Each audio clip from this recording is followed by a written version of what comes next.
Oh shoot, I closed the thing, didn't I? All right. So let me just go over this and record the video for you guys. So if you want to generate random numbers, there's a command in here. So if I hit second catalog, it's called random integer, and it starts with the letter R. So there's this green R. I'm going to hit this, and I'm going to go down to, this is, I think if I remember correctly, random binary. So it'll choose a 0 or a 1. Random integer, no repeat. So well, let's just go through all of them. So if I select random integer, on that last example we did, I wanted to randomly choose between 1 and 8. So I put the upper and lower boundary for the random number.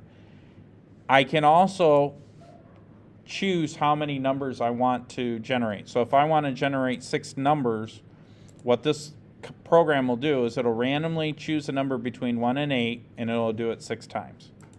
Boop. All right. Now, I can do that again. I could do that 9 times. Oops, we'll do 9.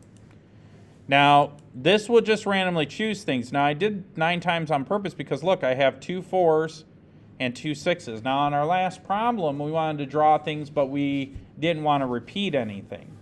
So, on our last problem, so there's a program for that too. So, if I hit second catalog, and then I choose the letter R, the other one is random integer, no repeat. So now by using this program, and I put in 1, 8, comma 10 times, well, I got to do 8 times. It will do. It will not repeat. So this would have been perfect for your last program. So what this will do is it'll draw 8 numbers randomly without repeating. And so you have 3, 7, 6, 1, 4, 2, 8, 5.